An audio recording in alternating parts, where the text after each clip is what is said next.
ఈ జ్ఞానవాక్యాన్ని చూద్దాం. వచ్చింది తెలియదు, పోయేది తెలియదు, మధ్యలో మన బ్రతుకు ఏమౌనో తెలియదు. ఏమి తెలియని జన్మకెందుకుర గర్వంబు, అందరినీ కాపాడు ఆది పురుషుని నమ్ము అన్నారు.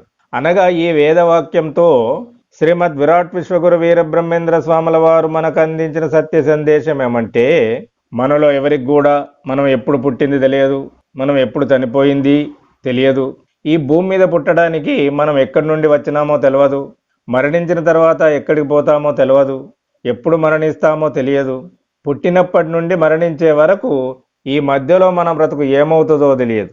ఎన్ని కష్ట సుఖాలు అనుభవిస్తామో తెలియదు, ఎన్ని పాపాలు చేస్తామో తెలియదు, ఎన్ని పుణ్యాలు చేస్తామో తెలియదు.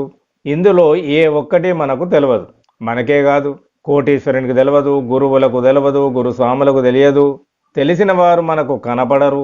పండితులకు తెలియదు, సైంటిస్టులకు తెలియదు, రాజకీయ నాయకులకు తెలియదు. కానీ అన్నీ తెలిసినట్లు గర్వపడుతుంటాం. కానీ అందరికీ తెలిసింది మాత్రము ఒకటి ఉంది. అదేమంటే, మన పూర్వీకులైన తాతలు ముత్తాతలు ఎవరు లేరు, ఉండలేదు. వారు పోయేటప్పుడు వారు వెంబడి ఏమి తీసుకొని పోలేదు, మనం కూడా ఉండం, మనమేమి తీసుకొని పోం.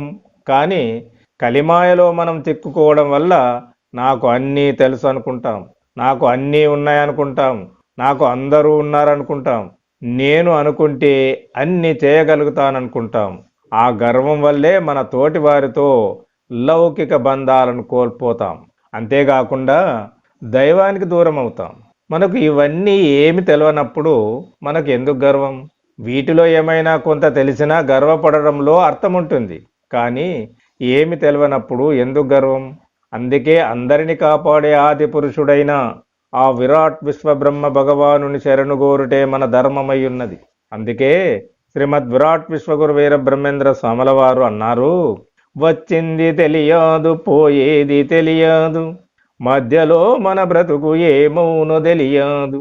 ఏమి తెలియని జన్మకెందుకుర గర్వంబు, అందరిని కాపాడు ఆది పురుషుని నమ్ము అన్నారు. కాబట్టి నేడు మనం ఇది గమనించి ఎలాంటి గర్వం లేకుండా అందరిని కాపాడే రక్షకుడైన భగవంతుణ్ణి నమ్ముకొని జీవిద్దాం. ఈ జ్ఞానవాక్యాన్ని చూద్దాం. తనకున్న సంపదను పేరు ప్రతిష్టలను చెప్పుకొని గర్వించుచుంటారయా, మూన్నాళ్ళ బ్రతికిది యముడు వచ్చాడంటే మీ గొప్ప ఏమీటో తెలియండయా అన్నారు. అనగా ఈ వేదవాక్యంతో శ్రీమద్ విరాట్ విశ్వగురు వీరబ్రహ్మేంద్ర స్వాముల వారు మనకు అందించిన సత్య సందేశం ఏమంటే, కలిమాయ శక్తుల ప్రభావం వల్ల ధనవంతులు కొందరు వారికున్న సిరి సంపదలను, ధనాన్ని, అధికారాన్ని, అధికార హోదాను చూసుకొని గర్విస్తుంటారు. వారికి ఉన్నటువంటి అధికార హోదా ఎవరికి లేదని, అందరూ తన మాటనే వినాలని, తన వల్లనే అందరికీ రక్షణ కలుగుతుందని, తన వల్లనే అందరూ బ్రతుకుతున్నారని భావిస్తుంటారు. తనకే అందరికంటే ఎక్కువ ఆదాయం ఉన్నదని, తనకున్నంత ఆదాయము మరెవరికి లేదని, అందరూ తన మీదనే ఆధారపడి బ్రతకాలని ఆశిస్తుంటారు మరికొందరు.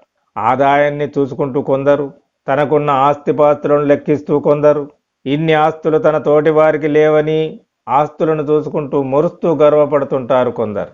సమాజంలో తనకు ఎంత పలుకుబడి ఉందో, తనను ఎంతమంది గౌరవిస్తారో, ఎన్ని అవార్డులు పొందినాడో, ఎన్ని సన్మానాలు పొందినాడో తెలుపుకుంటూ తన పలుకుబడిని చూసుకుంటూ గర్వపడుతుంటారు మరికొందరు.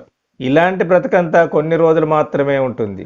మరణకాలం సమీపించి యముడు, యమదూతలు వచ్చి దగ్గర నిల్చున్నప్పుడు యముని దగ్గర తనకున్న డబ్బు చెల్లదు, ఆదాయం పనికిరాదు, ఆస్తులకు విలువ లేదు, పేరు ప్రతిష్టలకు గుర్తింపుండదు, పలుకుబడి పైరవీలు పనికిరావు.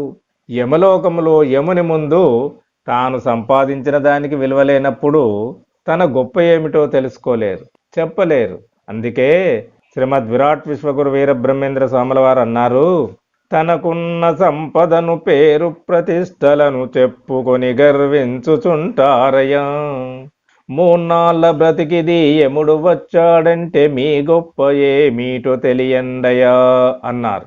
నేటి సమాజమంతా వాస్తవాన్ని గ్రహించి గర్వాన్ని వదిలిపెట్టాలని హితబోధ చేస్తున్నారు శ్రీమద్ విరాట్ విశ్వగురు వీరబ్రహ్మేంద్ర స్వాముల వారు. ఓం శ్రీం శ్రీ గోవిందమంబాదేవి సమేత శ్రీమద్విరాట్ విశ్వగురువీర బ్రహ్మేంద్ర స్వామినే నమః. ఇది విన్నవారందరికీ శుభం శుభం శుభం.